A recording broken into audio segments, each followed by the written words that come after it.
Hey everyone, welcome to RANTGEIST. I'm Rob. I'm Tyler.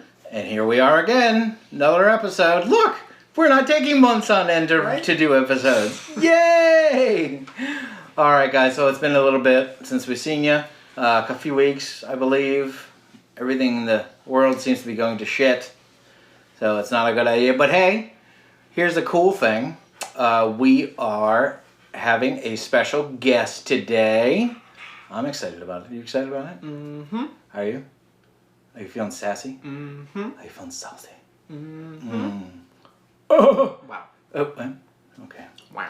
Anyway, we just wanted to say that. But before we get started, please subscribe to our channel with notifications on if you want to see more.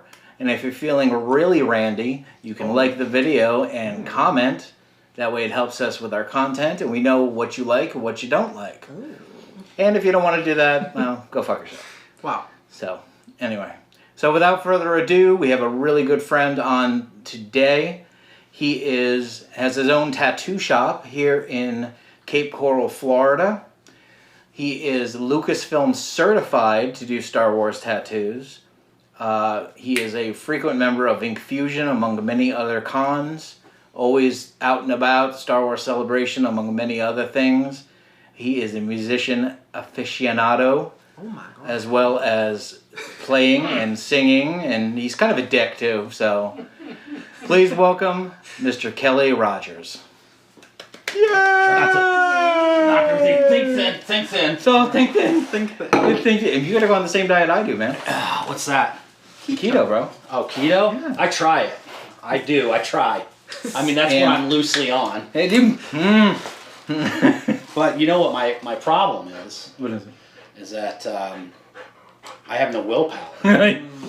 And all the best things in the world have sugar and carbs in them. But actually, yeah, no, because I'm a diabetic, and that's what helps me keep my sugars low. I didn't know you were Keep it- diabetic. Yeah, I'm a type 2 diabetic, yeah. That's been something I've been battling with for a few years, and that's one of the main reasons I started running and biking and stuff a couple years ago when I was more svelte and fit. Yes, you were very But thick. the stress of life. Pizza. Yeah. Pizza. But basically, that's my crack. You know, that's my drug binge is fast food and Taco Bell, actually. I actually had some earlier today. It's beefy Fritos burritos. And the best thing ever made. And you stopped drinking, so That's that what will it's help your called. The diabetes. Frito. The Frito burrito. That's Frito burrito? I love that The one. beefy Frito burrito. You know what drives me nuts is every time you go through, they always say, "Do you want to add more meat for 50 cents?" And I'm like, how can you possibly add more meat in that thing? That's just a grotesque amount of meat because there's already a decent amount of meat in there. But I feel like sometimes they don't put enough meat in it, I and agree. then they overload it with the rice and not the Fritos. They should, if they're going to overload it with anything, put more Fritos in it because that's delicious. What I want to know is, whenever you open a burrito or a taco in there, do you ever notice it's kind of wet? Yeah. It's not grease. No, it's just the soft tacos though. Or So yeah, it's just a soft taco. Yeah. And it makes this weird consistency. Yeah. Almost like they put water in it. Yeah. You know, but I've looked at it, I'm like, is this grease? What the fuck is this shit? Because I know when we make tacos and shit here, nothing like that happens. The wetness doesn't happen. Are they peeing in it? I mean, what? Spitting in it. Yeah. Maybe We gotta get everybody herd immunity.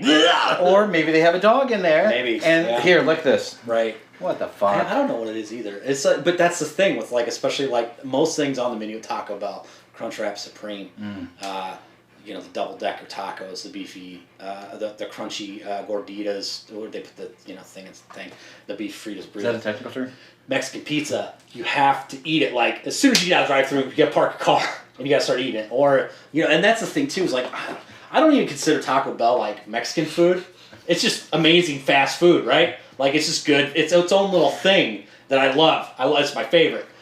You have to I think you're almost like an artisan if you can figure out how to eat 90% of the stuff while you're driving on the way home. Because you have to. You got to eat some of that stuff or else it gets soggy and it's not as good. You know? Man, and I'll tell you today, I was a little stressy. I had a bunch of stuff going on this morning. It's you know what I need? A quesadilla and a beef Fritos burrito is going to make my day. Well, it's cheaper if you get the beef Fritos burrito and just a number 7 instead of getting a drink. Quesadilla and beef Fritos burrito. Comes out to $9-10. But if you get the number 7 with the beef fritos burrito, it's like $8.11 or something, $7.88, something like that, right? Oh. So it's cheaper. But this is what happened. I think that the keto gods, the fit gods, were frowning on me today because as I got the food and I'm driving to work, and of course I'm eating my beefy Fritos burrito right off the bat. You got to get it in hot and fresh, and crunchy. I'm having a good day, and I start getting my quesadilla, and I'm like, I'm not even gonna chance eating the soft taco because the wetness. Oh, it's gonna get everywhere. It's supreme soft taco too. So you get the sour cream to deal with as well. And you don't want to show up to work with crap all over your face. Especially with your beard. Right. Although, would they notice? Probably. Would they? Yeah. Yeah. Well, it's a different consistency of white. This is salt and pepper, sir. Okay. Back it up. Pull the towel back You're a little bit. face Richard Gere. Yeah. So I get to the shop and I'm like, all right, I got enough time to sit down and eat my taco. I didn't get the hard taco this time, or the soft taco. I got the hard taco. I go to get the wrapper out of the bag and I pick up the wrapped hard taco. Upside down. And it just flips open Oh. and everything goes everywhere.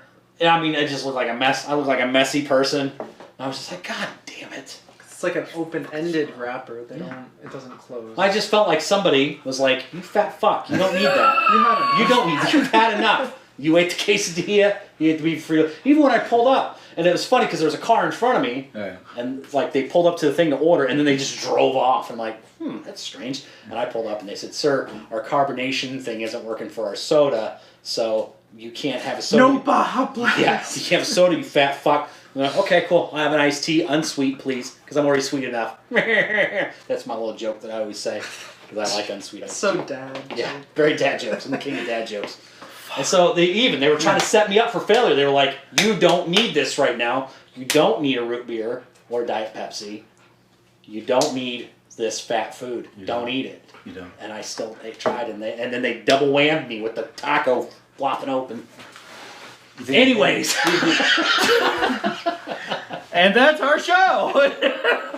Love it. Love Taco Bell. But is it hypocritical that you're wearing a Taco Bell shirt and we're talking about Taco Bell, even in the last episode we talked about how much weight we lost? We're like, look, we're skinnier. You guys do look great, by the way. I haven't seen you as he sucks. Did you notice it? Yeah. He's that reflex you're sucking It is a little reflex. I don't. It is a Well, little you bit guys do look reflex. like you It is. lost some weight since the last time I seen you. Good for you. He's lost 50. I lost 47. That's amazing. Yeah. Thanks, man. Very good. Nice. Good for you. Yeah. It's a good time when you're like, oh, I gotta go clothes shopping because your pants, even with the belt, are still falling off you. Yeah.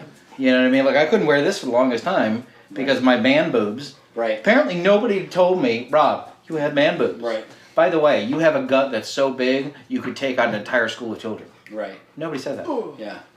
Except my mom.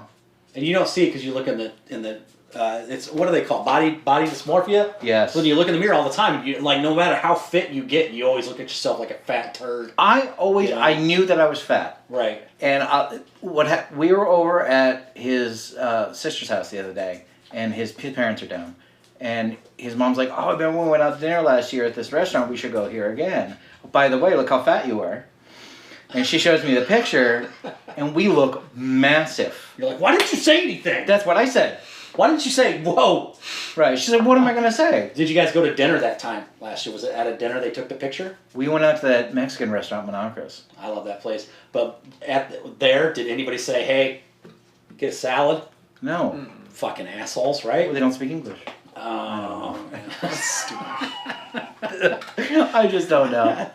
But yeah, like I was wearing like a polo shirt, and it was like, you know, most polo shirts you wear them when it comes down like this. Yeah. This was Right. And then the gut hangs out the bottom of it. It's disgusting. You're doing this all the time. That's what I'm doing right now, man. Yeah. I'm on my third fat incline of the roller coaster. Yeah. But I've always been like that, to where I'll fluctuate 50, 80 pounds like every other year. And a lot of it has to do with me, you know, once a year, every other year, I kind of like, oh man, I got to get in shape. So I'll start going to the gym or I'll start running again. The diabetes thing really kicked my shit into gear the last time around. And just, you know, stress and all that. Well, that kind of fell off, but I'm getting back on it. I'm on it now. Yeah. I've been running the last couple of weeks, 3 times a week. Wow. And I've been trying to eat better, you know, overall, and I have been. So I'll get back. I'm getting there. I'm training for triathlon now. I have a goal. Dude, you were like obsessed. I love it. If you weren't tattooing or with your family, you were. I was outside. I love it. I couldn't imagine doing a triathlon. Why I not? couldn't either. You gotta start small, dude. Actually, the triathlon. A lot of people say that, like when they first hear it, they're like, "Man, I'd rather run like a half marathon than a triathlon." That's crazy. I'm like, "You're crazy. That's insane." Because one, at your slowest, maybe you do a triathlon in like an hour and a half, an hour and 40 minutes for a sprint triathlon, but a half marathon, you're running 13.1 miles. How the hell did you find That's all like these events 3 or to 4 do? hours, dude. They're all over the place, and that's the greatest part about living in Florida. You can do one a weekend. They're all over, all the time. That's incredible. You know, but the triathlon, you swim for a little bit, and then you run, or you bike for a little bit, and then you run for a little bit. So it's like changes up. It's like it's not like you just doing run. consistent Run. muscles. It's not that bad. The swimming sucks, and the running sucks because you do that last. So it sucks. So the whole thing sucks. But you change it up. You know what I mean? It's not just the same thing all the time.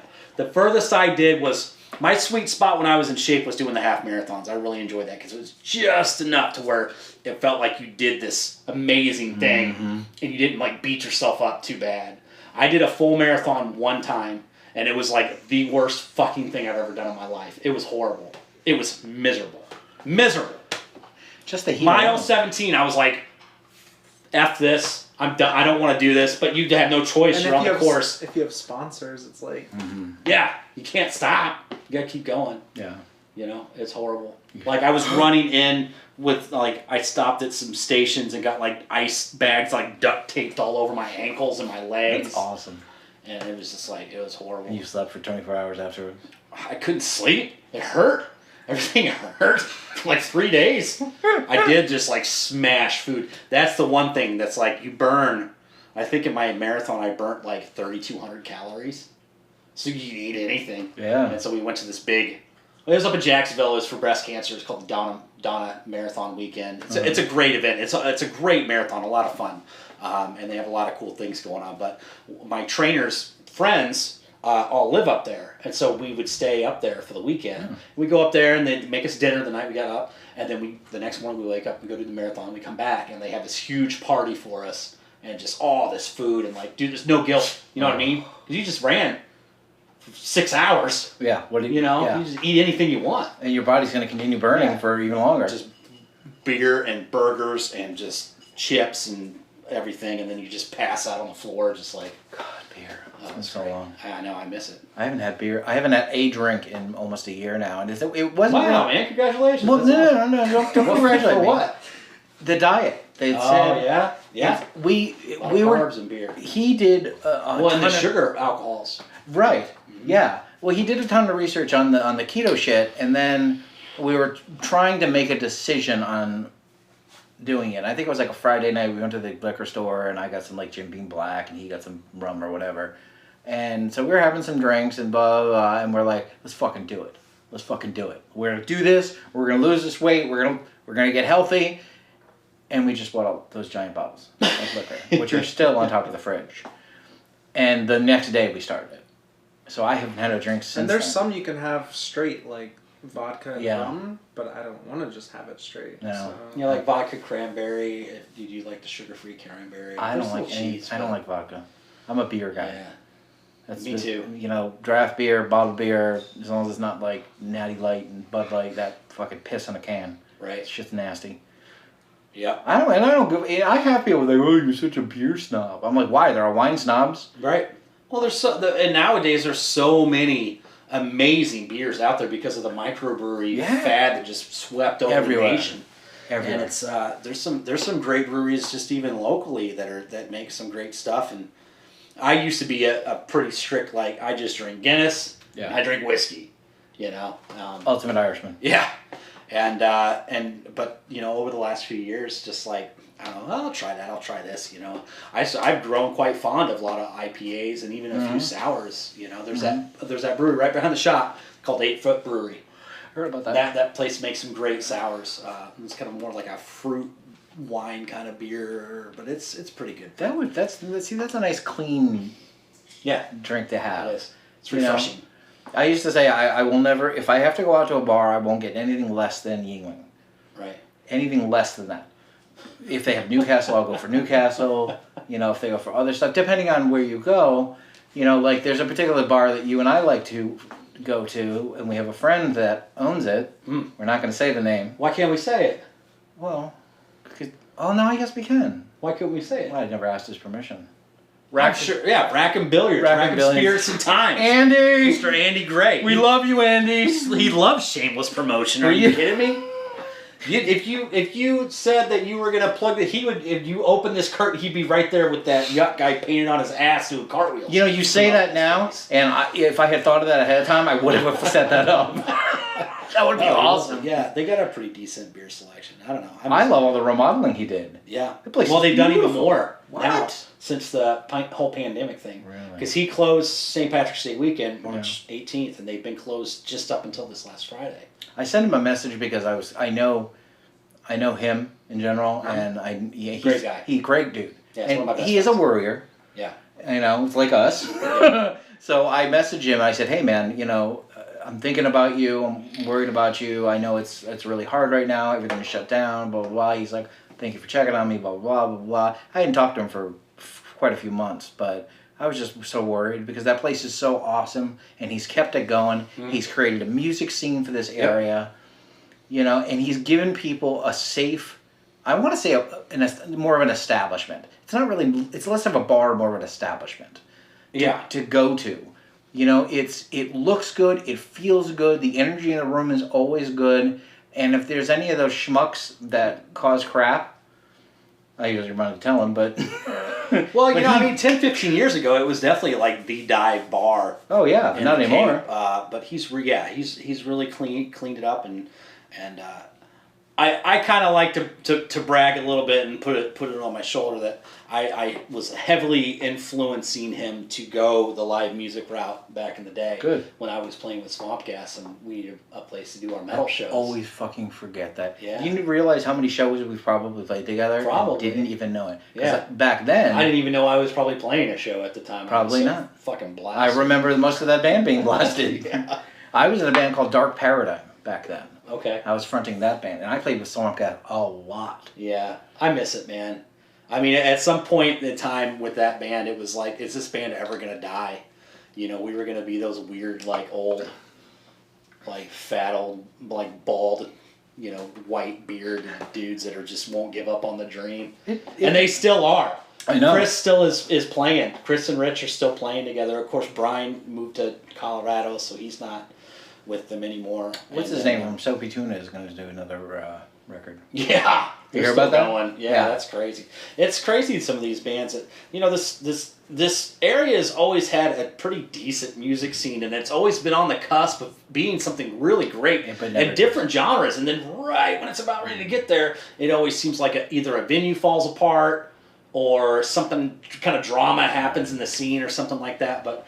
You know, and then it's crazy, like, you meet so many people. I meet so many people when I tattoo them that, oh, I used to play in this band, I used to play in that. And you're like, oh, no shit, that's crazy. The only two venues out there right now that I think, or at least in this area in South Florida, that are worth a damn is Rackham's.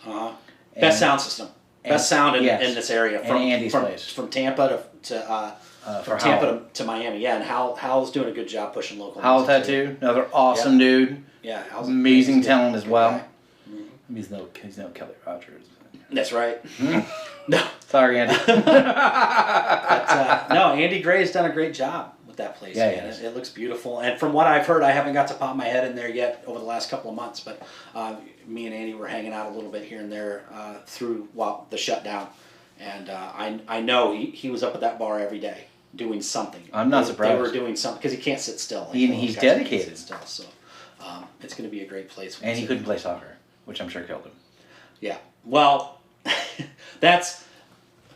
we were possibly playing soccer at an undisclosed location during the shutdown.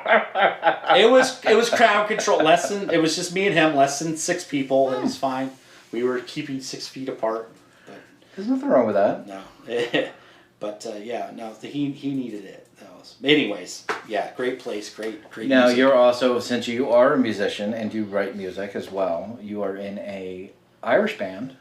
Somewhat, yeah. It's just a bunch of old guys who like punk rock that are too lazy to write their own music, you know, that have an affection for old Irish folk music, and luckily there's been enough bands that have crudely covered most of every traditional Irish folk song in one way or another in the punk rock fashion that we get to pick and choose which ones that we want to do, because most of the time nobody's ever heard those songs.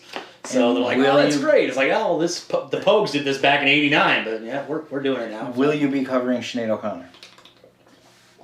There's one. I was joking, but you're serious. There's one song. No, there is one. There is one song that she did with Shane MacGowan, the lead singer of the Pogues, and I think it was after the Pogues broke up, or he left the band, and then Joe Strummer from the Clash stepped in and started singing for the Pogues. And that's a crazy story if you've ever heard that. I have not heard that. I love Shane MacGowan. I think that guy is the embodiment of rock and roll. Like, him and Keith Richards will never die. He's still alive to this day. I think he's got 2 teeth in his mouth, but he's still alive to this day. The guy is just a straight lush and just makes the craft of being that, like, total drunk alcoholic rock and roll star that, like, how is that guy even alive? There's like very few true rock artists that are like that. Obviously Keith Richards, him, and I just lost it. Used to be Randy Blythe. Yeah. Shit, I just lost it. It was a big one. Fuck. Oh, no, shit, I lost it again. God damn it. It'll come to me. I just had it. It was like on the tip of my tongue, and then there it is, idea. Well, back to it, that Shane got kicked out of the Pogues because they were touring China, and or Japan, I think, and he was so messed up every day, and they had to ride in this train. Vince Neil, yeah, or Nikki, but Nikki Sixx, I think, is sober now, isn't he? I they're all sober. Yeah, which is great, good for them. Yeah.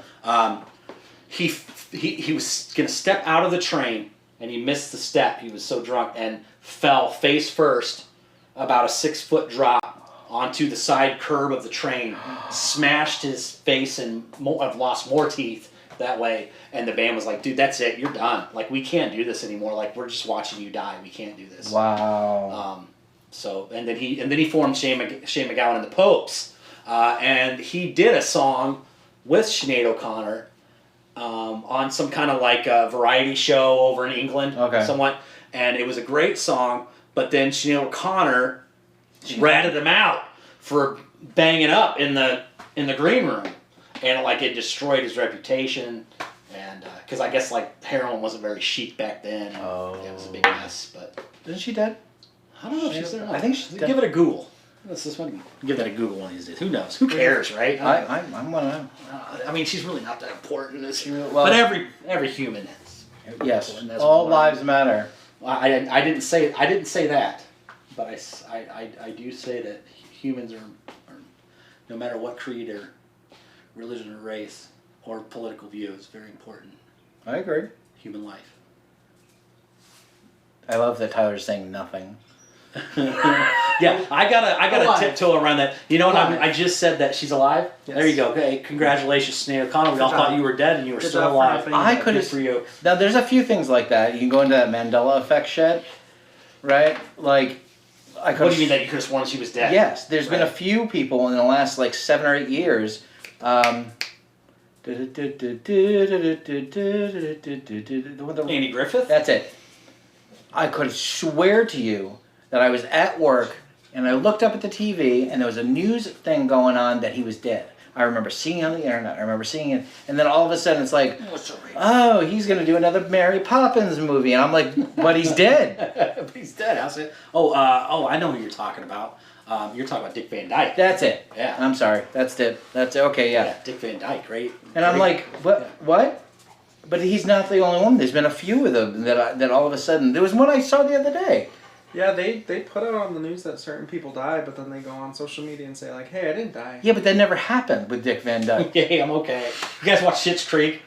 You ever watch that show? It's a great show. There's a whole episode with that with what's her face, the mom from Home Alone, Kathleen O'Hare. Oh yeah. She plays the mom in that show, and she's like this old time soap opera actress that is not in her heyday anymore. You know, it's a has been, and there's an internet buzz that she died. Oh boy! You know, but they're in this like shithole town called Schitt's Creek, and like She's like, no, I'm still alive. That's But she kind of wanted to play it for a little while to see who really would miss her. It's a funny show. Schitt's Creek. It's written by the guy from American Pie, the dad with the hairy eyebrows, and his son.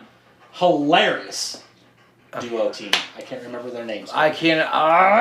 But he's great. It's a great show. It's really funny. God damn it! Now it's gonna really drive me funny insane. What his name is? The premise Eugene. is... Yep. Yep, Eugene something. That's right. That's good enough. All right. Eugene Levy. That's it. Boom. And his son's name is Daniel Levy. And he plays David on the show. And he plays his son on the show. And Kathleen O'Hara is the mom. And then this other girl's old, like the middle daughter or whatever. Anyways, great show. It's about this very rich, well-to-do family, very trendy family, almost very Kardashian-esque. They get in trouble for like tax evasion or something, and everything gets taken away from them except this deed that his dad bought years ago as like a 5th birthday present to his son because he thought it was funny because the name of the town, he bought this town called Schitt's Creek. And so they allowed them to keep the town, so the whole family moved to the town with nothing. And it's almost kind of like the Beverly Hillbillies kind of, but backwards. You know what I mean? So you got the rich people go down to the slums in this like backwoods town in upstate New York or something like that. It's a great show, great show.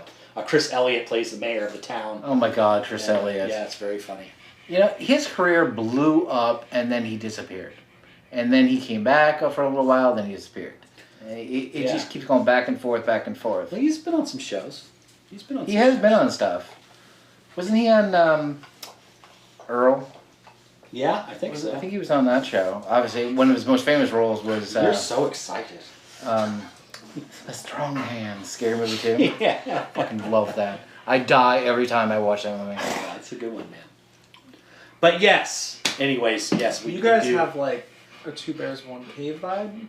And so, I don't know much about like music and shows and stuff. So, but we'll pan over that stuff. I'm just on the side. Jump back to it real quick. I played a band called Shenanigans Wake. It's a reincarnation of a previous band I was in. That basically a bunch of us got together and said, you know what, we love Irish punk rock music. we want to be a pub bar type band, but we want to play what we want to play. We don't want to play the 80s rock stuff. So let's find the niche of playing in Irish pubs. And play the songs that we like to play. That works. So that was the first incarnation of that was Flurgan, and it was a little bit more traditional. And I just played the timbales and harmonica and did backup vocals on that one. But me and the guitar player from that band, once it kind of fell apart, we decided to get back together a few years later and restart the band, but do it a little bit rowdier. Yeah, I guess absolutely. And we actually I just wanted to play guitar with him originally. He's gonna play rhythm guitar, he's gonna play lead, we're gonna get other people to play, and we had a lead singer, and then like last minute the dude fell out, and we had a show in like a week. We're like, what are we gonna do? Our first show, and Chris is like, well dude, you know all the songs. Like you need to do it. And I was like, I don't wanna do it. I don't wanna be the lead guy. I don't like being the lead guy. I don't like being up front. Because it's fun to do it, but then you have to talk and interact in the middle of the songs, and that's when I freeze up. I don't like to do that, believe it or not. I like to use my hands to make the magic. I'll have to show you later it's fun. the new concept for my new band project. Oh boy, are you guys wearing costumes? I am. Slipknotish? I am. Whoa. But definitely not Slipknotish. Yeah. It's more of an industrial Star Wars-ish look. Whoa. Is there a concept to the band? Let's talk about it a little bit, because I haven't really talked to you too much. Well, and I heard that you were getting a new band together. Yes, I was curious about like what the whole idea is with this stuff. Are you guys just writing songs, or are you going to do like a whole concept thing? Because is Ryan playing bass? Yeah, no, we wanted Ryan to play bass. Okay. He wants nothing to do with metal. Really? Yes, he wants to do his progressive thing with his band. But he's going through members up and down, left and right. Yeah. But that's the area. He's such a concept guy. Though. Yes. He loves theatrics and the concept art and stuff with everything. I've always wanted to do a theatric type thing, but I never wanted to overdo it. I think that's one of the reasons I'm such a big Slipknot fan, because they have very unique masks. Their outfits are not crazy. But it's about the music. It's about the music. To where it's like War or Mushroom Head's a little more theatrical. So I told my guys, I said, listen, you guys do not have to do anything. but I have this concept that I'm going to do.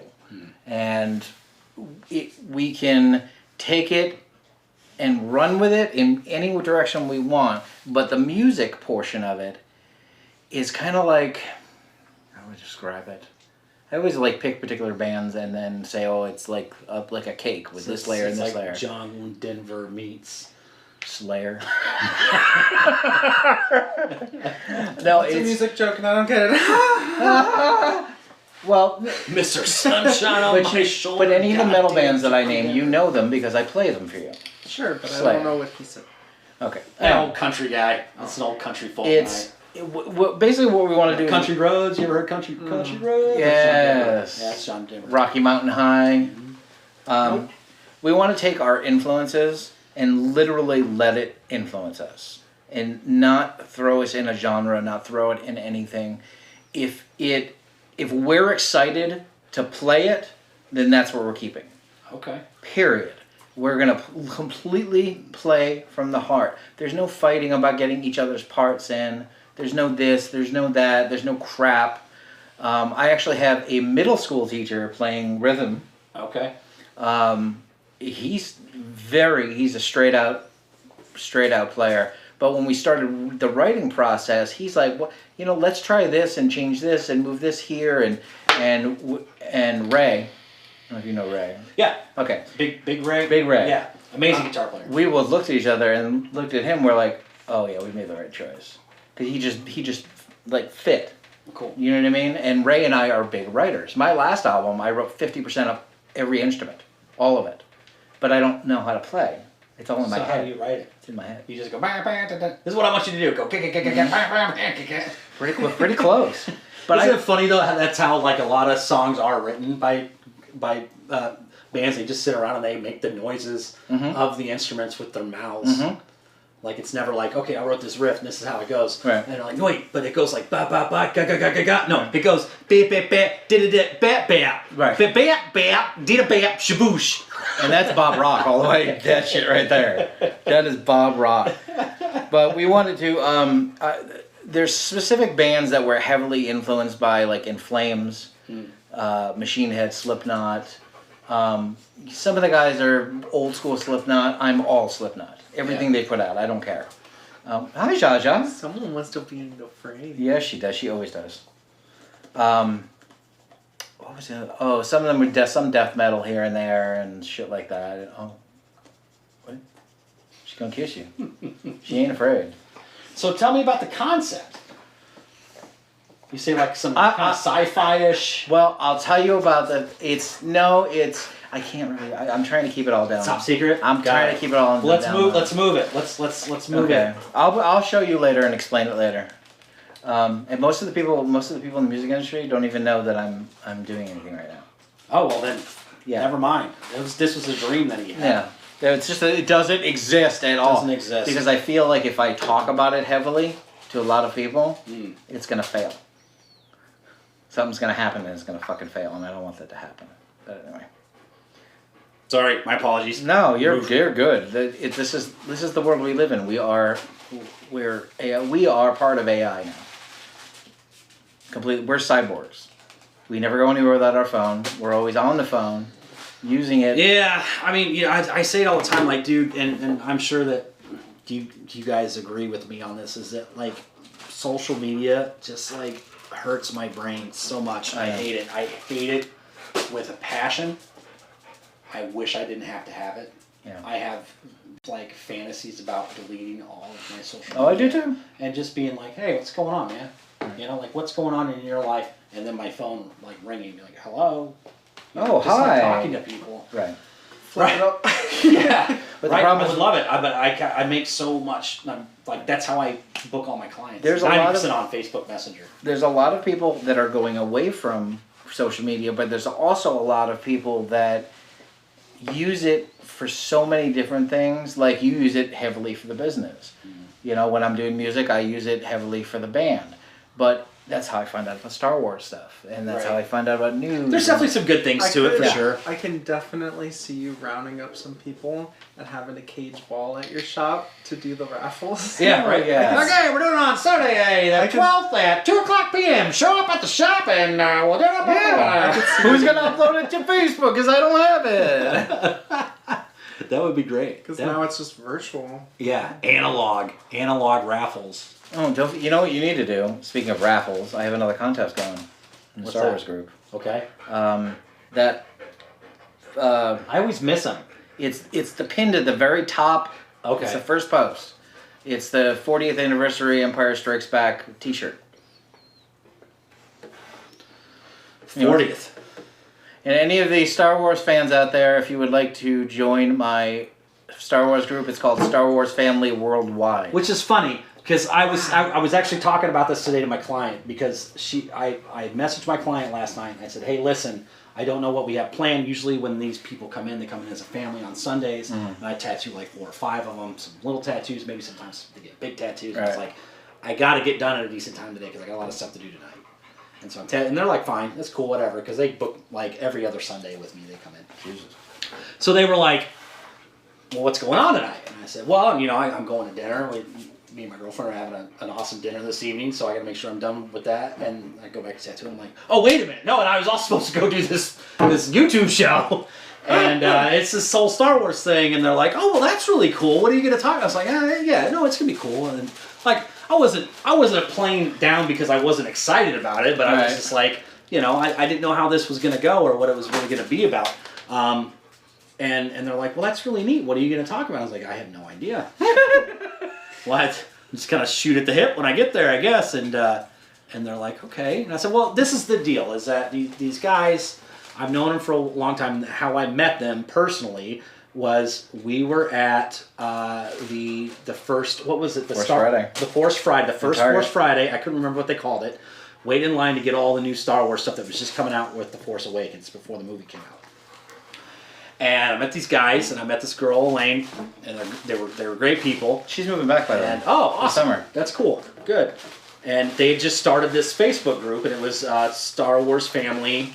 Worldwide. No, it wasn't. It wasn't worldwide. No, it was something different. It was like Lee County. It was something. Yeah, It was like Star Wars Family Fort Myers or something like that. It was small. It was like local. She wanted really to local. Yeah, she wanted to. Well, her and her husband were going to move, and her son was starting to do all this hockey shit, and she didn't have time to run it. So she's like, "Do you want to run it?" I'm like, "Yeah, but I want to expand it."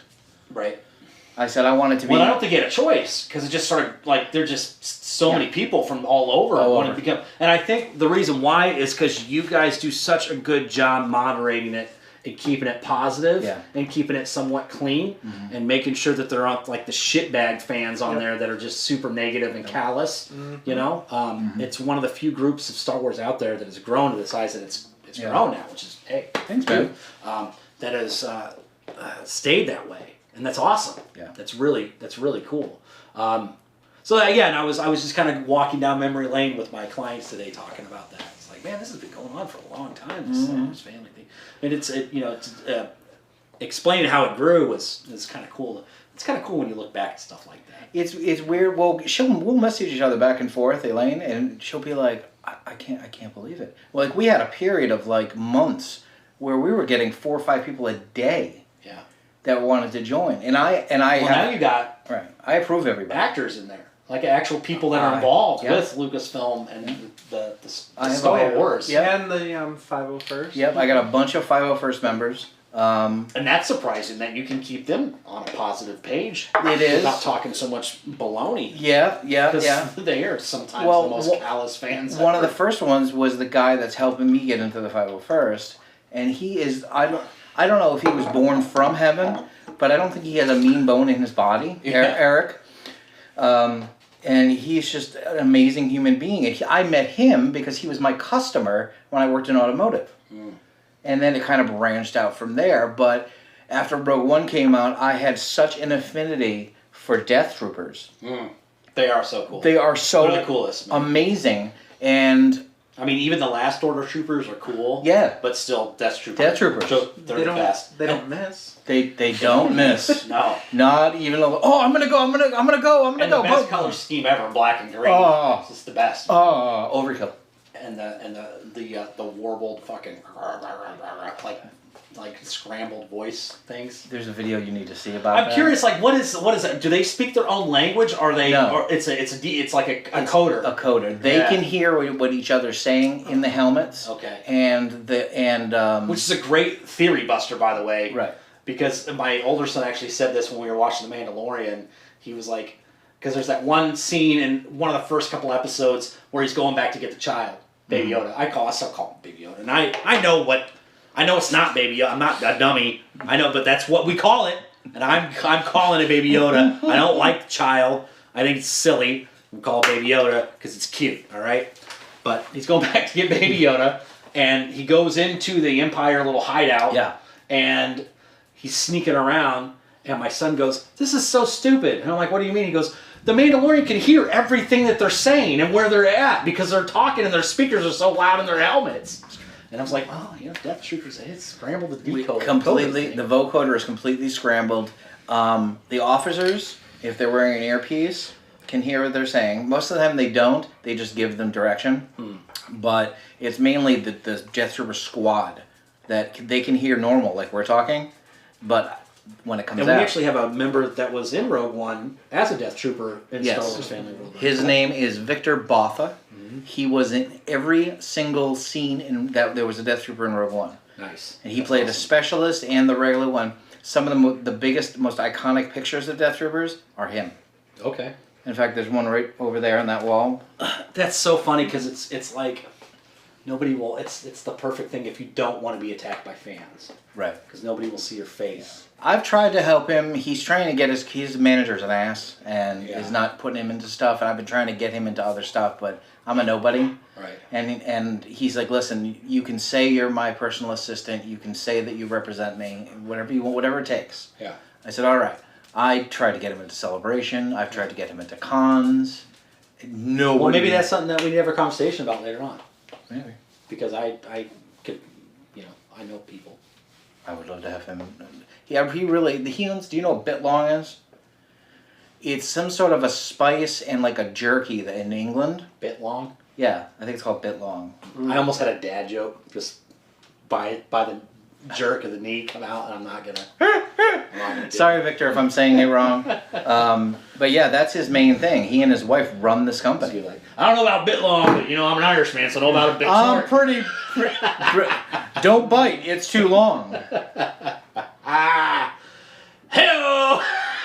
The guest can be nice. I don't necessarily have to, but I'm trying to be.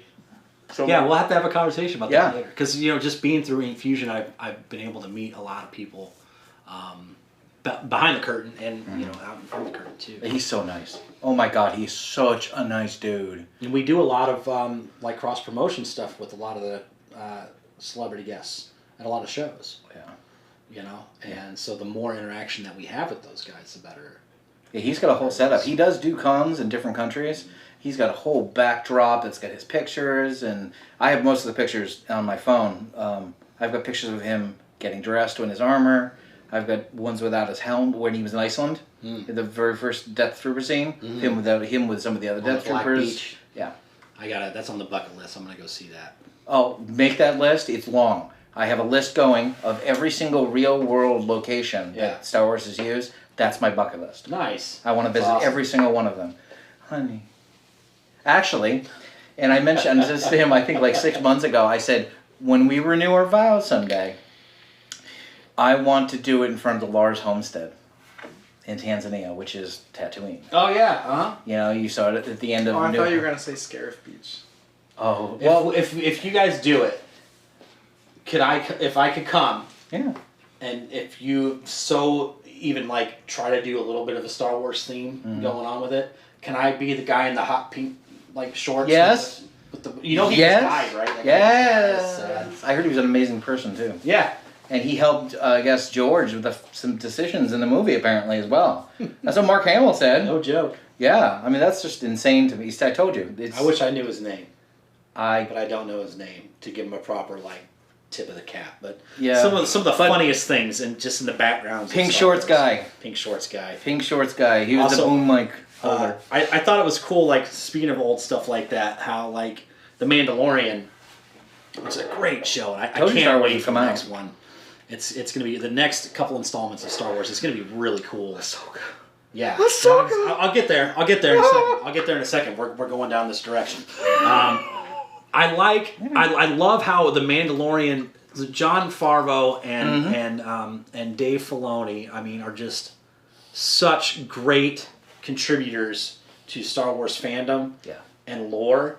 And you can tell that they just love what they do. They love Star Wars, and they want to try to keep it as cool and just pure as possible. And the fact that they like go back and like the guy with the ice cream machine, from Empire Strikes Back, which is great because every celebration they have a running of the ice cream machine thing, and I have a video of it somewhere, maybe on my Instagram. Hundreds of people all dress up like that guy, and they have the ice cream machines, and they run through the whole con in a line, a big parade of them. That's awesome. Like they're all running, but they that was the container of the Beskin. Wow. Was the ice cream. So it made sense of they took this little thing that people make fun of, and they go, what was even that? And it was an ice cream machine. And then years later, Jon Favreau and Dave Filoni go, you know what? Like, let's make something. Let's make that thing make sense. Mm-hmm. You know, and that's what they do is they go back and they go, okay, well, like let's pick some things and make things make sense just in the background, just enough to where you're just like, yes, you know, it's so cool. One of the things they did specifically, and I thought, oh, thank God that they did that with, was George said that Boba and Jango were not actually Mandalorian. Right. So so that crushed so many people. So they went in and said. Then we find, and it was in 2 different episodes. He said Mandalorian by birth. Right. So, and he's like, well, I wasn't born on Mandalore. And then a whole nother episode, they said, well, you know, Mandalorian, it's a way of life, it's a creed. And I went, oh, thank you for fixing that. Yeah. Thank you so much. Yeah, it's almost like a Shaolin. Now I feel okay. It's super cool. I mean, super cool. Even it was the Mando squad, the main Mando squad that visits every con. The Mando mercs? Yes, that's it. You know, they and I think, I don't know if they were in the show or not. I don't think so.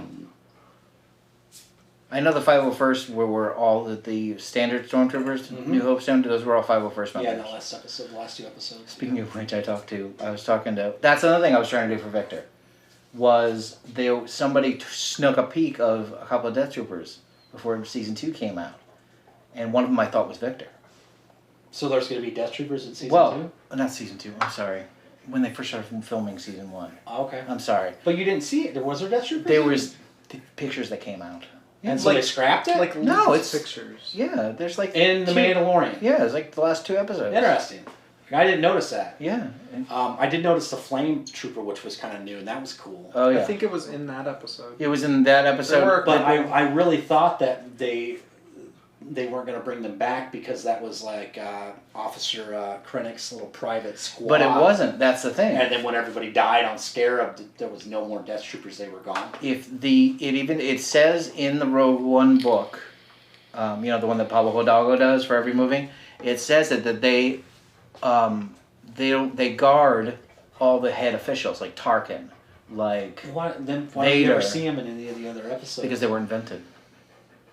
They weren't invented back then, but But story-wise, they kind of put them off into other areas.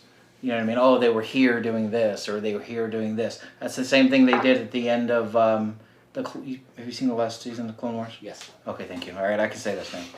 So, when are you kidding me? Like I was waiting for years. I know.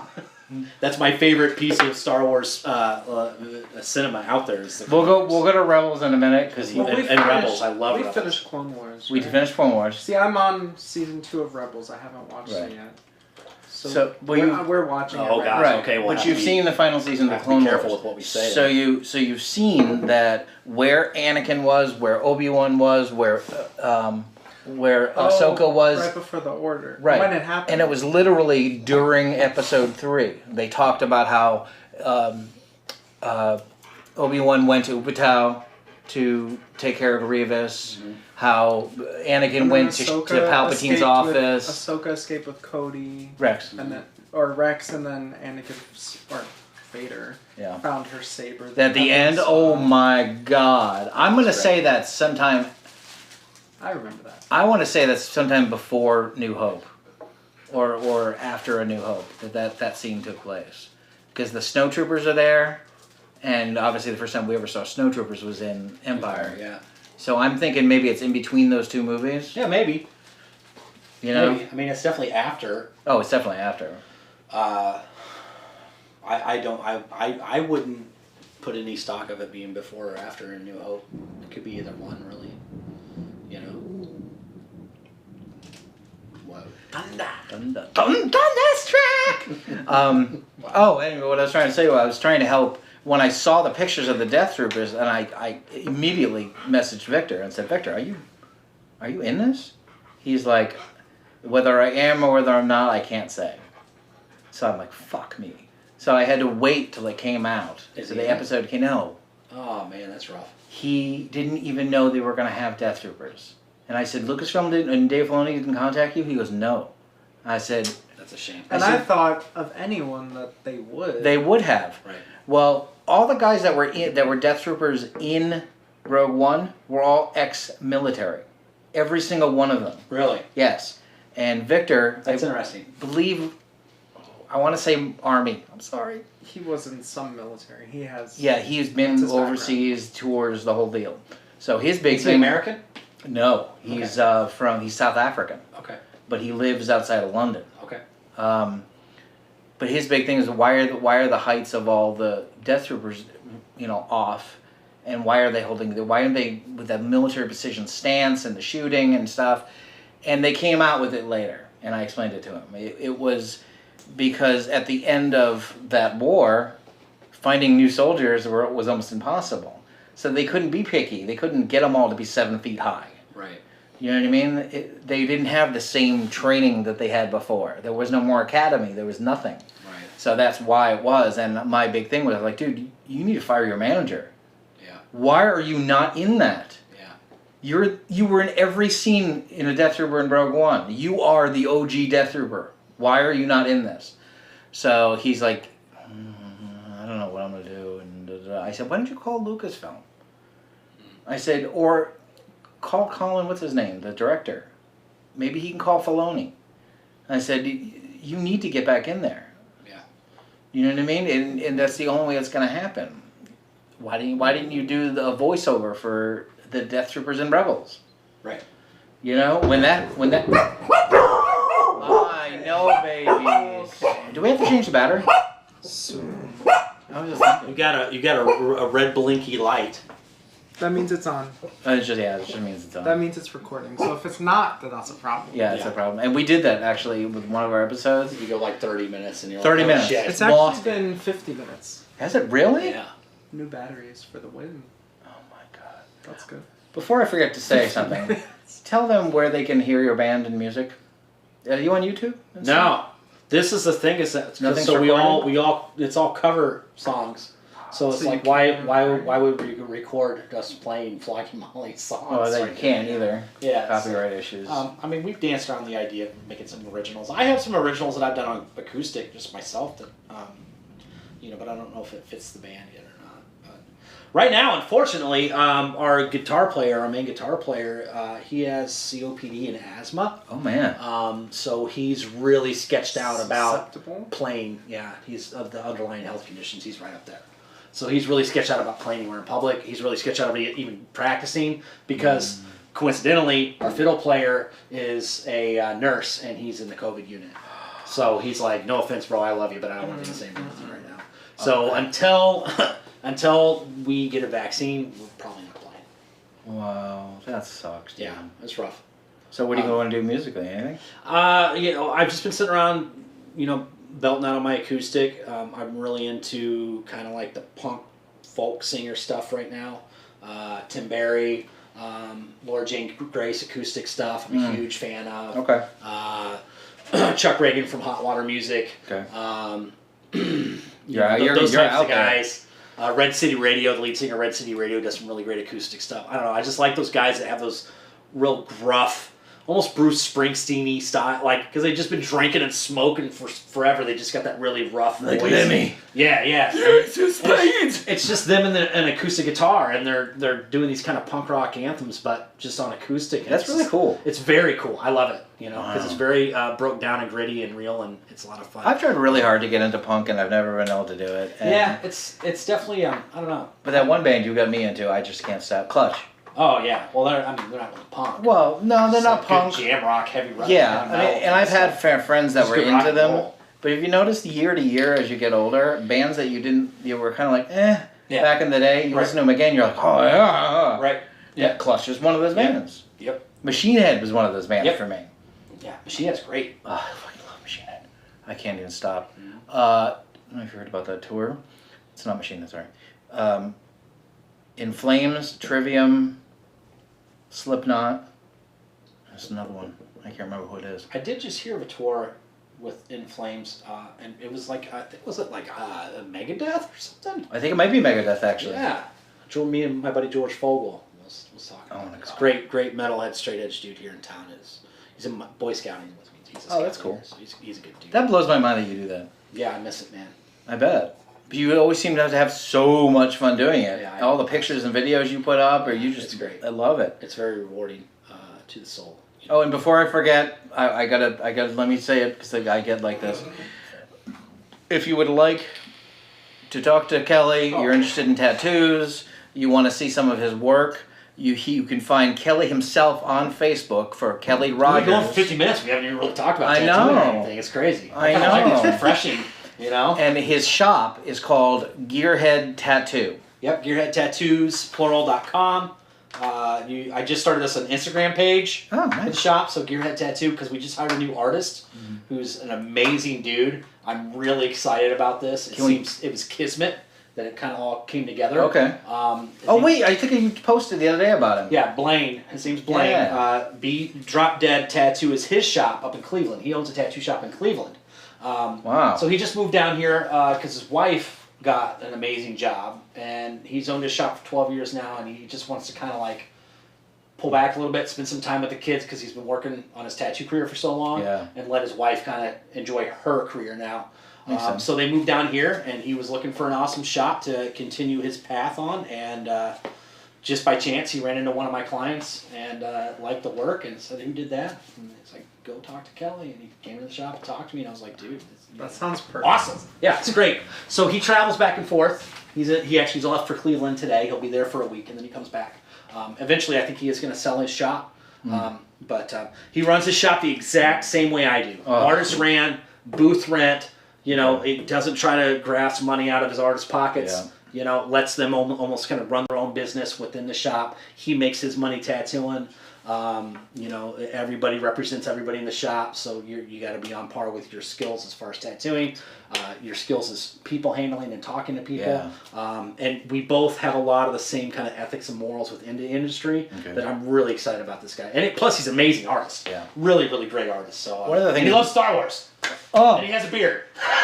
And he rides motorcycles. So it's like, you're my new best friend. Will you be marrying him? Maybe. That's what we've talked about this before. I wish I could sometimes. I think being gay would be amazing. It would cut out so much bullshit out of my life, but I just can't. But then the penis. I can't touch a penis, man. It's just I don't even like touching mine sometimes. I don't even look at it. I'm like, oh god. We could tattoo a smiley face at the head of my penis. We put that on Instagram. Maybe. Yeah. Sure. Why not? Or a little smiley face and a little message on my ass that says, "How may I help you?" Yeah. I think that would go over well. What do you think? Gay. Gay. Okay, so funny conversation. Somebody asked me the other day, how can I continue to say the F word? Why? In Did reference- you want to say it? Hold on. I mean, sometimes it is fun. In reference to the gay people. And I said, black people say the N word, gay people say the F word. Right. Okay. Which you own it. It's you own it. Right. So, but I really don't use it that much. Like, I'll talk to my best friend and I'll be like, "You're a, Yeah.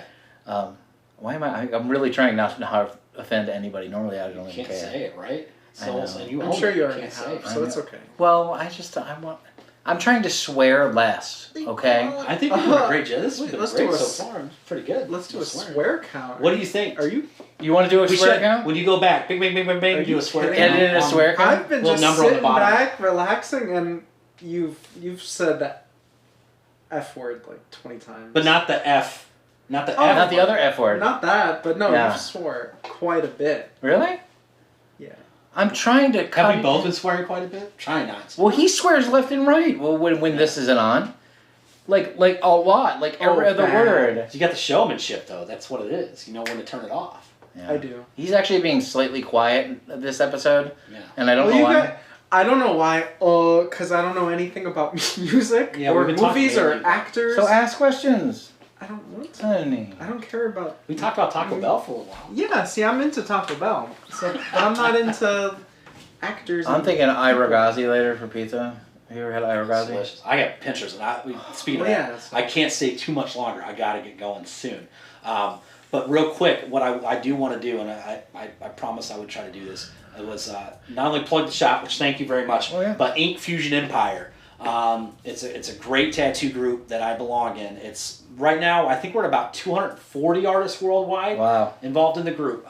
What it is it's a bunch of traveling tattoo artists that specialize in any kind of pop culture tattooing, be it they're real big fans of Pokemon, Star Wars, Marvel, DC, Nightmare Before Christmas, like Tim Burton stuff, alien stuff, horror stuff, all that kind of jazz, any kind of anime, and we bring our specialties to the table at Comic Cons, and how that I think really helps the tattooing pop culture aspect is that a lot of tattoo shops don't usually have people that are into that type of stuff, and you have these kind of, and I don't want to like kind of blanket label people in this genre, but usually they're a little bit more apprehensive or nervous about walking into a tattoo shop and going, I want Naruto on my forearm, or I want this one thing from Ghibli Studios, Right. and they're like, what the fuck is Ghibli Studios? Yeah. And they're gonna feel like they're gonna get made fun of. Or the guy's not really going to get it, he's not going to understand the design, or what else he could do to the design. Because that's the thing, it's like, either you just take it and you're like, okay, I have no idea what this is, so I'm just going to do it, or if you understand it, be like, oh, okay, you want this, but you know what would be cool is if we did this and that, and this coming off of it, and da, da, da. So we bring the whole nervousness and apprehensiveness out about going to see a tattoo artist that might not know what you're into, and we take it out of the tattoo shop and we put it in your element. I'm surprised that people still act like that because It's gotten a lot better. I think that with the Star Wars thing, and I think a lot of it has to do with the work that we've done with Ink Fusion Empire over. I mean, it's been going for almost 15 years. Yeah, now, it's big. and we've gotten some great contracts and gotten some great exposure with it, and we've brought through a lot of podcasts and a lot of YouTube shows and even like network television. Tattooing out of that kind of motorcycle tough guy genre into, hey man, it's okay if you like, Totoro. right, yeah, it's totally cool if you're a big Green Lantern fan, or whatever. Just not the one with Ryan Reynolds. He was horrible, bro. It was. But yeah, so we unfortunately right now, and we usually have about 3 shows a month across the country. I was lined up actually to do in the next few months from March on, MegaCon Orlando, Rhode Island TerrorCon, Dallas Fanboy Expo.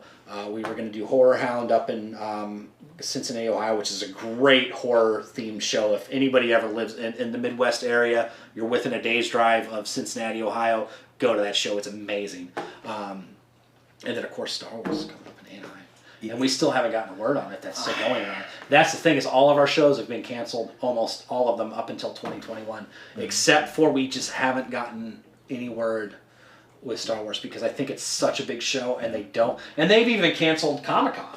I know. San Diego San Comic-Con. Diego. That's the first time. SDCC is canceled. What, like 30, 40 years? Dragon Con Atlanta is canceled.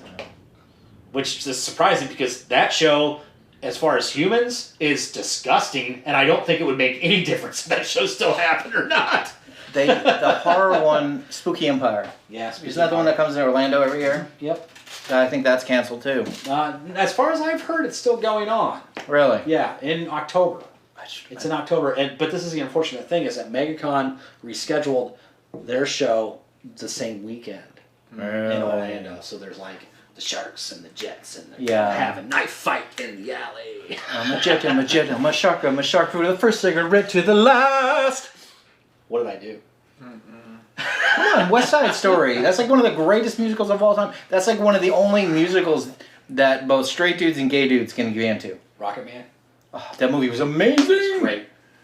He You watch Rocket Man? Oh, he's never even heard Elton John. This is why I haven't talked. You have to I don't. He's from a different... What are you doing? I'm old, he's not. You gotta guide them. I was 17 I say the same when thing about my graduated. girlfriend. I've showed her so many movies that she's never. Like, you'll be like, you've never seen it. The other night, Tombstone. What? I just felt like watching Tombstone. I was like, I want to watch Tombstone. You ever watch Tombstone? She's like, no. I'm like, what The pizza? What's the matter with you? Never watched that. Quoted every single line of the movie I haven't seen in years. Tomb I was just like, man, I Raider. forgot how good this I don't know. show What was is. the oh, Tombstone, yeah, it's great.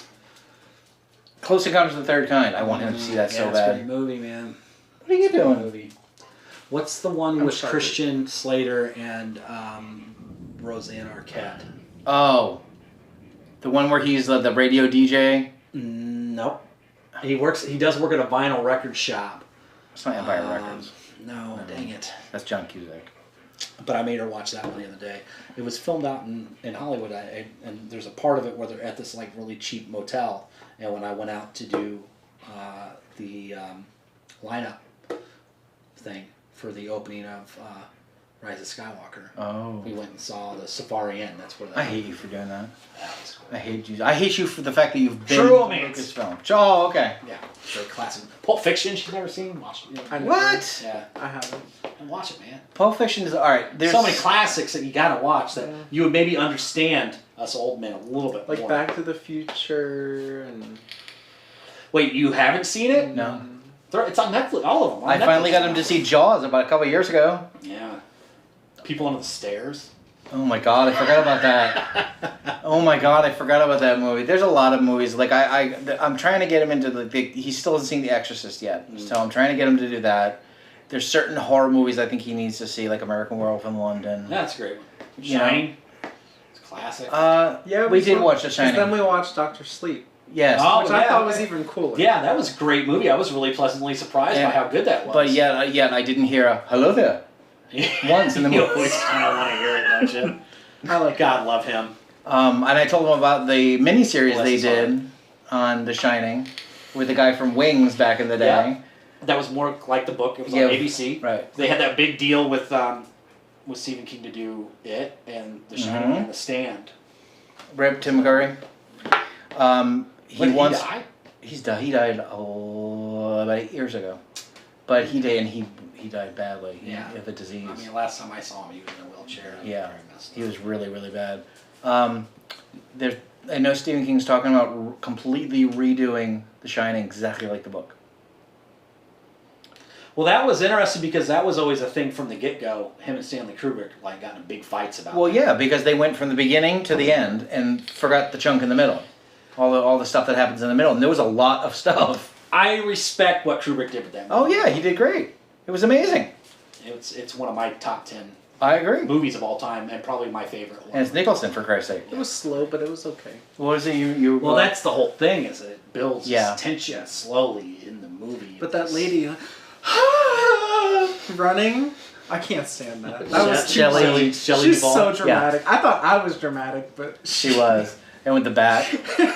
Like this. That It was always just- got me. It was too much. That was just... But it was okay. It was- Daddy to see the doctor. Oh my god, Danny. I love that movie. I She do love was that so movie. – dramatic. Great movies. Oh, Hellraiser. You saw Hellraiser. I showed him the original Hellraiser. Those movies are disgusting. I love Doug Bradley. I want to meet him so bad. I've met him many a times. Is he amazing? He's something. Is he an asshole? I wouldn't call him an asshole, but he's definitely like riding that wave until the wheels fall. Oh, off. I'm sure he is. With just the young Well, women. he had no real career in Broadway type stuff, Yeah. which is what he was doing originally when he met Clive Barker. I mean, you gave see up him on it. at Spooky Empire, and just like the goofiest like flame bowling shirt with just like oodles of trailer park trash women on either side. And he's just like, you know that he's just riding it, man. Like all the way fucking back to the hotel room. That blows my mind. Yeah. Well, we need to come see you soon anyway, because I need that wolf piece done. What's that from? I found it. Okay. Okay. So excited. It's like how he said that. I was expecting this big long thing. Right? Like, He's like, so much I have, meaning. like, okay. Anything that Google told me. I goggled it. I got on my Google. I gave it Google. I goggled Well, it. I almost thought it was from Rebels, a nod to No. Kanan. Oh, It is- I don't know. the Lothwolf. What the fuck are you doing? Well, it's Oh shit. it's not like No, that's we're not really. I guess we can say Lothwolf, Yeah. but it wasn't canon. Ruined. Well, Yeah. You're right. Well, anyway, so there was God, it's such a good show. there, Rebels, dude, I wait, cried like a baby at the end of Rebels. Well, we just got through the whole thing where old Rex and Ahsoka meet up again on the ship, and you know, Kanan's still like, you know, the whiny stuff. But Bless you. It excuse was me. not that. there's It whininess wasn't and like everything. Kylo. No, Relax. there's what. You need to shut it. I love Kylo Ren. There's so many people that love Kylo. Every single character in Star Wars was whiny. Even Padme.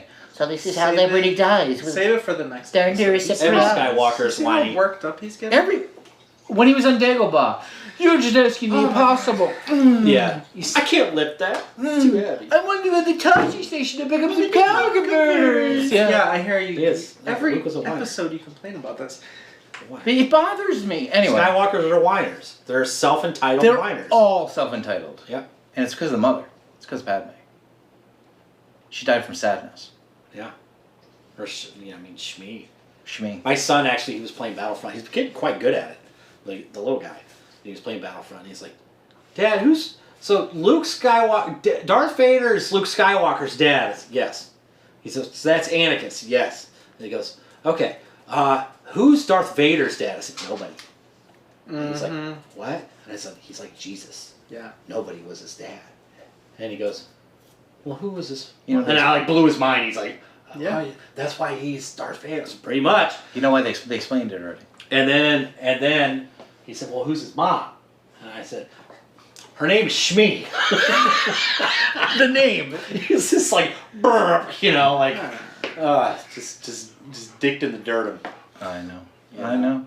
But anyway, We're gonna have to have you on again. yeah, we're gonna have to. There's So much more to talk about. There's Just so much cracking more to talk about. cracking the book open, you know? Barely talked about that Most, too. almost I know. everything on me, including his tattoo, is all Yeah. Kelly. All Kelly, and he's got lots more. Look at this. Look at that. Yeah, we gotta get in there. We got it. I'm so scared. I know I'm being a puss, but I'm so scared to do Stop this. You're right. You're right. Just no Yeah, more I do bones. tattoos. Gearhead Tattoo. Please visit him. KRDLUX on Instagram. And we're Or gonna, just go to Gearhead Tattoos because I'm actually doing this whole thing right now where I'm trying to make certain assets. I've never been too much of a guy to have like, okay, this is my private life and this is my like pro business life. Yeah, I got you. One and the same. Right. I am who I am. Open book. This is me. You know, Right. I'm not very private on a lot of things. But recently, I've kind of decided to split a little bit, and so I have a personal Instagram now, which a lot of people still follow, Yeah. and I'll still post tattoos on it. But most of all my work now is just going to go straight on the Gearhead That makes sense. Instagram. You know, just because like there's a lot of things that I do with my kids and scouting. You know that like. You know, those are kids, and you gotta be careful about that kind of stuff nowadays. there's a lot you of know. freaks out there, man. And then plus, like, just even more, like, I've never been one to voice my opinions on current events publicly on social media due to business. And you can see what happens, especially a lot lately with current events of people who own businesses that kind of voice their opinions, and then you have some dire consequences because of that. Dun, dun, dun, dun, dun, dun, dun, dun, dun, dun, dun. Oh. Wow. So we're back, and we had to change the battery because we didn't shut up and kept talking and stuff. So we're talking about the tattoos we're gonna get done, and I'm gonna get the big demon dog. I'll show you guys once it's all done. We'll show you. I'm still trying to get Tyler to show the other tat to you guys. And he did. Yeah, because I can totally do that and not be awkward. Yeah, it's on his leg. Right? Like, he was like, just show it. Why don't you just show it? Just put your foot up on the thing and just show. Yeah, look. Oh, just show it. Oh, just show it. Look. Isn't that cool? There he is. I did a dream catcher today. Nice. Did you really? Yeah, I sure did. Something I guess we could note real quick. Have you ever heard, because I mentioned this to him, have you ever heard of when the hair grows back, that two hairs grow out of the same pore? Yeah. Because that's like all of it. Yeah. And I didn't know if It's the mysteries of the human body. You're a mutant. if I'm dying. But no, some kind of cancer. Like, I have it. You can't. You wouldn't even be able to see it on a camera. But a lot of them, the hair's growing out of the same pore. It means you're probably gonna die. Yeah, I'm pretty sure you're gonna die. I don't have a scientific answer for that. I wish I did. But then I didn't feel because like I should have. Should I shave it all? Or that? Because No. I don't want to do Well, that then it again. might do it more. Yeah. But for a good chunk, Then maybe you'll have 3 hairs in one spot. right? And then just one bundle of hair. Because it was like 2 months after it was completely healed. It was vigorously itching. Yes, someone. What was that? He had something on his lip. It was Team America. Shh. It was itchy for a while, Yeah. and so I didn't understand. But Oh I my think god, my it's tattoos itch for like I think months it's afterwards. because the hairs were that way. The what? Maybe. The hairs. The hair. Well, each follicle is Yes. separate, right? But Yeah. It should be. It's a pore. yeah, and it's a pore, and when you tattoo, you're injecting a powdered pigment into subcutaneous layers of skin that might push follicles closer It together. That might go out of a pore. So that happened. but- That makes sense. I mean, does that sound like kind of like I know what I'm talking about? Yeah, totally. So it's all good now, but I was just curious. Oh, show him the picture. It's the magical mysteries of the tattoo magicry. So what's the story with this? Well, okay, so a girl in high school, when I was still in high school, drew this for my mom to give to her mom, which is my grandma. Okay. And then so when my grandma had passed away, my mom went through all her stuff, and then I asked if I could have that. And so now I have it. And then I was contemplating, I was talking to him about Did you gotta show it to the camera. I was thinking of maybe doing it on my other cat. Here, you just hold it like that. There you go. Yeah. Should I stick my leg up again? Maybe. Right there. There you go. I'm so ugly. I'm so ugly. So you were thinking about possibly getting this tattoo? On the other calf. Okay. Maybe. At some point. Yeah. It's think- cool. I got chunky calves, so it could fit. They'd wrap around maybe, but Meaty man calves. I do. And of course you. But yeah, so I just thought it was cute. Yeah, of I course think you put the it's Kelly more, I guess flavor. it's kind of like an angel, like, Yeah. so. So like a tree kind of growing on the back. What? Kind of thing. I It kept looks like a think- tree growing on the I- back. A tree! Yeah. Like the hair coming down. Like it Oh. almost looks like a tree kind of growing. It looks cool. I kind of think That's that Yes. what I thought it was for a second. It's pretty neat. the wings. But then should it's be the more Chicago detailed. skyline, but I don't think I Ah, really would yeah. want that. Well, that's the thing, and I have to say this with a lot of people that come in with art, and I love tattooing people's arts on them, but you have to kind of make it tattooable, make Right. it sense. Big for a difference tattoo. between what you can and can't do. Well, you can do it, but is it going to last? Is it going And to it's gonna stand the look test good. of time? Is it going to be balanced on the skin? Yeah. You know, because a canvas has edges. Yeah. So how are you going to create those edges? Where are you going to stop the painting to where it still fits in the area? No, I got you. Square. So that's just an idea, but we'll see. But it's, Totally yeah, makes I mean sense. that's fun. That's the fun of the job. Sometimes it's like, how do I make this work? I would And still keep everything essential in it. Right. Because you always have this continuing battle with tattooing between sentiment and technique. Yeah. You know, so like, how do you keep things sentimental but still keep it artistically balanced and pleasing to the eye, and make sense in a tattoo? Do you have to continually ask them the questions? Like It's hard. It's hard, especially like because I do a lot of portrait work. You do a lot of It's big kind pieces of my too. thing. And so when people say, well, I want this one picture of my dog or my kid when he was like 2, and it's a out of focus picture on a 5x7, and their head's like this big, and it's all whitewashed out. There's no contrast in the picture. It's like, well, this isn't gonna look like a shitty tattoo. Yeah. And and I know you want this because of the memory that's attached to this, but it's not gonna work the way you want it to work. Right. It's not gonna look like. It's hard to tell tattoo. people that too. Right. So, and that falls a lot with, clients' artwork and stuff, as well as photographs, that you say, okay, well, listen, this is what we do. We're trying to memorialize or pay homage to this person or this artwork. What's the main subject of this? Right. It's the person, or the main subject of the artwork. Let's focus on that. How can we make this eye-pleasing? And if this one picture isn't going to do it, we can still keep the subject, but maybe a different picture that has a little bit more contrast in it, that's going to give it more value. That makes sense. So it's tough.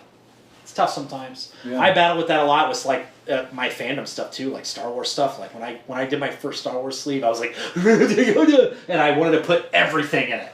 Right. I wanted to put a scene from Hoth, and I want to put a scene from Empire Strikes Back, and I want to put a scene from Return of the Jedi, and I want to put a scene from New Hope in it, and I want this character and that character. You gotta have the Millennium Falcon in there. You gotta have Darth Vader in there. You gotta have Boba Fett in there. It's like, you can't fit all that stuff on an arm. You can't. Everything's gonna be this big, and there's no detail in that. None. So, and I think J.J. Abrams said it the best too when he first did The Force Awakens. He goes, I am such a Star Wars fan, I wanted to put everything in this movie that I love.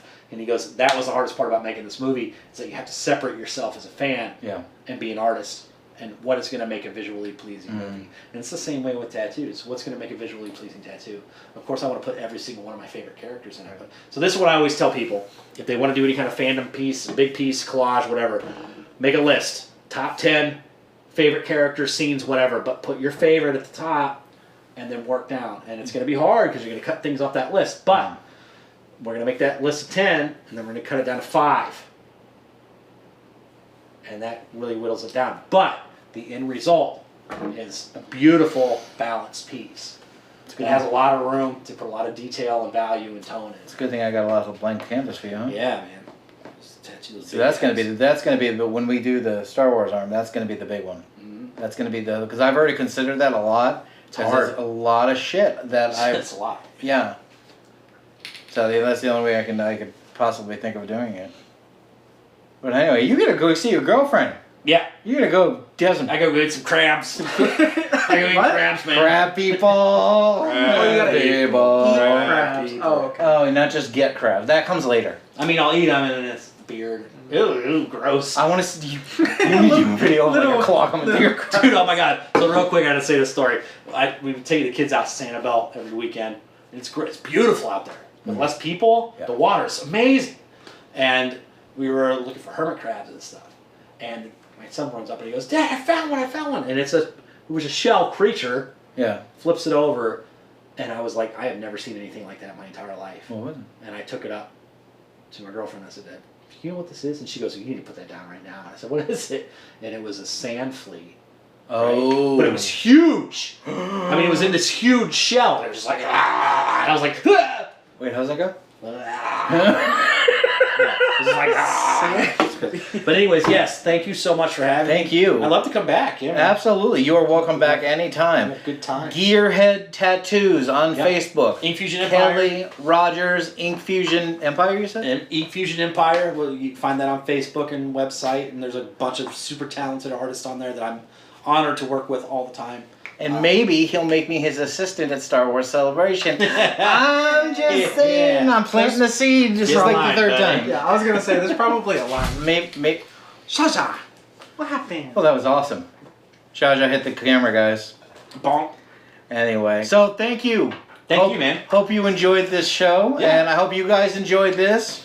Hit a like and comment if you want what you want to see. If you like our whatever you like, just let us know. Like and subscribe with notifications and stuff. Because I'm really not that good at the vocal marketing. I'm more of the marketing. Right. You know what I mean? No, you did good. That was good. That's cool. That was good. Thanks, guys. We love you. Be good to each other. Peace. Bye.